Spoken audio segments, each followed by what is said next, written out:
உலகத்தில் இருக்கிற எல்லா மனிதர்களும் ஒரு எக்ஸிட் அப்படின்ற ஒன்றை வைக்கிறாங்க அப்படின்னு சொன்னால், உங்களையும் என்னையும் உண்டாக்கின கர்த்தர் எவ்வளோ பெரிய பிரச்சனையை நமக்கு அனுமதிச்சாலும் அதிலிருந்து வெளியே வர்றதுக்கென்று ஒரு எக்ஸிட், ஒரு வழி இல்லாமல் ஒரு பிரச்சனைக்குள்ள ஆண்டவர் நம்மளை கொண்டு போகவே மாட்டார்.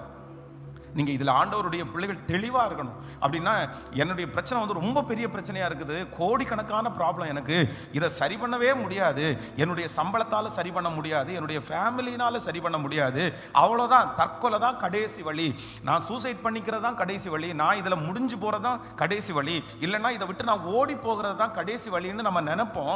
ஆனால் உண்மையிலே அது உண்மை கிடையாது. அப்படி கிடையாது.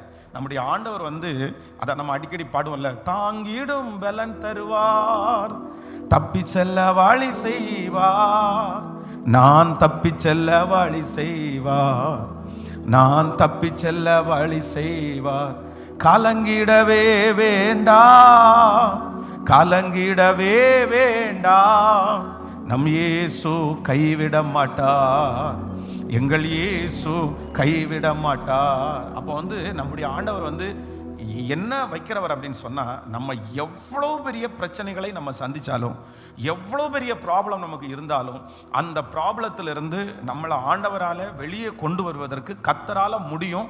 கண்டிப்பாக நம்ம வெளியே வருவோம். அது வந்து ஆண்டவரே நமக்குள்ள அந்த பிரச்சனையை அனுமதிக்கிறதுக்கு முன்னாடியே ஆண்டவர் என்ன பண்ணுறார் அப்படின்னு சொன்னால், உலகத்தில் இருக்கிற ஒரு மனுஷன் வந்து வர்றதுக்கு முன்னாடியே ஒரு காரியத்தை ஏற்பாடு பண்ணுவது உண்மையானால், நான் ஆராதிக்கிற கர்த்தர் ஒரு பிரச்சனையை அனுமதிச்சதுக்கு பிற்பாடு தப்பிக்கக்கூடிய வழியை வைக்க மாட்டாரு.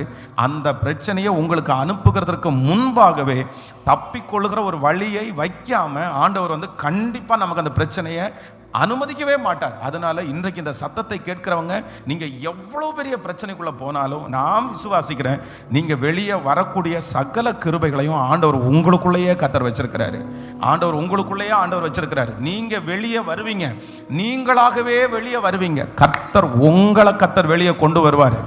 ஆண்டவர் உங்களோடு கூட இருந்து வேறு யார் மூலமாகவும் அல்ல, நீங்களே அதிலிருந்து வெளியே வரக்கூடிய கிருபையை கர்த்தர் தருகிறதற்கு நல்லவராக இருக்கிறார். தீர்க்கதரிசியின் இடத்துல வந்து தீர்க்கதரிசியினுடைய மனைவி வந்து என்ன சொல்றாங்க அப்படின்னு சொன்னா, என்னுடைய வீட்டுக்காரர் அவ்வளோ கடன் வாங்கி வச்சுட்டு போனாரு, எனக்கு இப்போ என்ன பண்றதுன்னு எனக்கு தெரியல, நான் எப்படி வெளியே வர்றது, என் பிள்ளைங்க 2 பேரும் அடிமையாக போறாங்க, எனக்கு நான் வந்து காலம் முழுதும் சம்பாதிச்சாலும் இந்த கடன் நான் திருப்பி கட்ட முடியாது, எனக்கு வழியே இல்லைன்னு தான் வர்றாங்க, எனக்கு வழியே இல்லை, எனக்கு எப்படி இதுல இருந்து வெளியே வர்றதுன்னு எனக்கு தெரியல, இந்த பிரச்சனையை எப்படி மேற்கொள்றதுன்னு எனக்கு தெரியல அப்படின்னு தீர்க்கதரிசியின் இடத்துல வரும்போது, அவருடைய ஜோபில் இருந்து எடுத்து காசு கொடுக்கல அவர். இல்ல அப்படின்னு சொன்னா பக்கத்தில் இருக்கிற ஒருத்தர் காமிச்சு இவர் கொஞ்சம் ஹெல்ப் பண்ணுங்க அப்படின்னு சொல்லல, இன்னொரு ஆப்ஷனே அவர் சொல்லி இவங்க ஹெல்ப் பண்ணுவாங்க, அவங்க ஹெல்ப் பண்ணுவாங்க அப்படின்னு எல்லாம் சொல்லல. ஆனா அந்த தீர்க்கதரிசி என்ன சொல்றாரு அப்படின்னு சொன்னா, நீ ஏன் பயப்படுற, உன்னிடத்துல என்ன இருக்குது, உன்னிடத்துல என்ன இருக்குது. அவங்க சொல்றாங்க, கொஞ்சம் எண்ணெயே அல்லாமல், ஒரு குடம் எண்ணெயே அல்லாமல் வேற ஒன்றும் என்னிடத்துல இல்லை. உடனே அந்த தீர்க்கதரிசி என்ன சொல்றாருன்னா, இதுக்கு மேல என்ன வேணும், இதுக்கு மேல என்ன வேணும், ஒரு குடம் எண்ணெய் இருக்குல்ல, அது போதாதா, அது போதாதா. அதனாலதான் கிதியோன்ட்ட ஆண்டவர் சொல்லும்போது கூட என்ன சொல்றாருன்னா, இருக்கிற இந்த பலத்தோட போ, நீ மீதியானியரை என்ன பண்ணுவேன்னா, மீதியானியருடைய கையிலிருந்து இஸ்ரவேல் ஜனங்களை மீட்டுக் கொள்ளுவாய். அப்போ அந்த ஒரு குடம் எண்ணெய் இருக்குல்ல, போதும், நீ வீட்டுக்குள்ள போயிட்டு பக்கத்துல இருக்கிற அயல் வீட்டுக்காரங்க எல்லாரிடத்துலையும் நிறைய வெறும் பாத்திரங்களை வாங்கிட்டு அந்த வெறும் பாத்திரத்துக்குள்ள ஊற்றி அந்த பாத்திரத்தை நிரம்ப பண்ணி அவங்களுடைய கடன் முழுவதையும் ஆண்டவர் மாற்றி போட்டார்.